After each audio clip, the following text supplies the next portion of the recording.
The best positive news we're celebrating. This week, scientists unveiled a new, effective anti-malaria drug to help fight rising drug resistance. Drugmaker Novartis and the non-profit Medicines for Malaria Venture unveiled a new antimalarial drug that's as effective as existing treatments, but could help address rising resistance to those treatments. Called GanLum, the drug was more than effective at treating malaria in the final stage trial results. While existing treatments work against malaria, there has been growing resistance to one of the key drugs used. This new treatment option is the first major advancement in treating malaria in decades, and it works differently from previous antimalarial drugs. Why is this good news? Malaria still kills more than 600,000 people annually, most of them children under 5 years old in sub-Saharan Africa. If drug resistance were to continue rising without a new treatment option, it would leave healthcare providers globally without another option. What if every teen graduated with 1K and an investment portfolio? These states are making better reality. Rapid expansion of renewable energy has put the world way ahead of the curve to triple capacity by 2030 at COP28 in 2030. Over 2030, governments pledged to triple the world's existing renewable energy capacity to 11 terawatts by 2030. Since then, deployment has skyrocketed.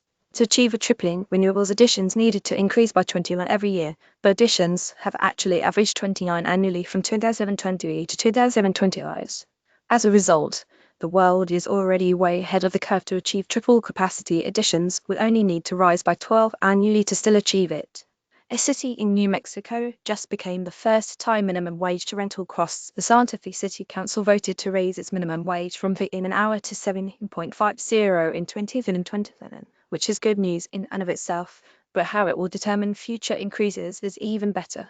The new ordinance will calculate minimum wage based not on the consumer price index alone, but on the cost of housing too. That makes Santa Fe the first city to account for housing costs in calculating its minimum wage.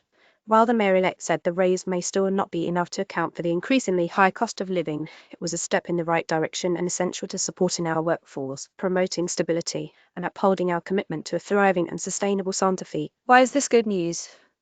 Wages aren't keeping up with the rising cost of living, and housing costs are a major driver of those rising costs. It's important that it's considered in setting adequate wages for workers. Santa Fe is making sure that it is now and into the future. This car-free neighborhood could be the future of walkable cities in America. Thousands of national park workers are still without jobs. So people are adopting a park ranger this holiday season even before the longest government shutdown in U.S. history. National parks and rangers were strained as a result of federal budget cuts. Sandra Ramos, known as National Park Patch Lady on Instagram, wanted to help. She launched a grassroots Adopt a Ranger program to connect donors with rangers in need of support during the holiday season. Her hope was to get around 2,000 followers to participate in the project, but within just a few days, over 500 people had signed up to support park rangers. In response to protesters, Brazil created 10 new indigenous territories during COP30. COP30 host country Brazil announced the creation of 10 new indigenous territories, which means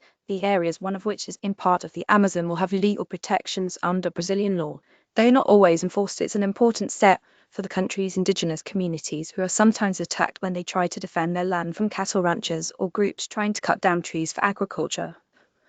Brazil also recognized 11 indigenous territories last year. Why is this good news? Beyond a deep cultural and spiritual connection to their lands, as one indigenous activist put it, indigenous peoples today protect 82% of the world's biodiversity.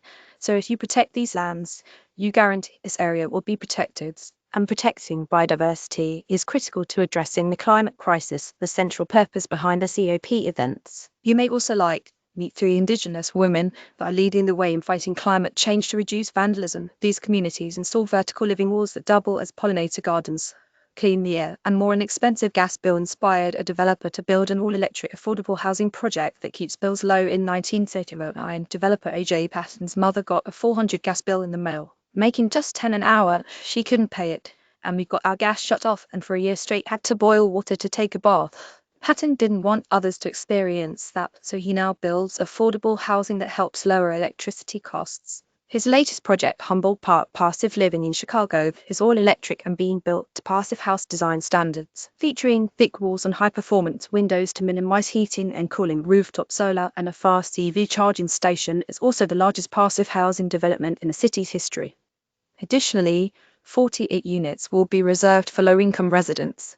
3 years after its radical ownership restructuring, Patagonia has given another $180 million to nature. 3 years ago, Patagonia founder Ivan Chouinard made an unprecedented move. Instead of selling the multi-billion-dollar retailer or taking it public, they created a new trust, a non-profit that would use the company's profits to fight climate change and protect nature. It hasn't changed the day-to-day operations of the company, but the change has amplified its environmental work. While it pioneered the S tax in the 1980s, giving one of all profits to environmental charities about 10 to 15 million a year. Since the company restructured in late 2022, Patagonia has far surpassed that.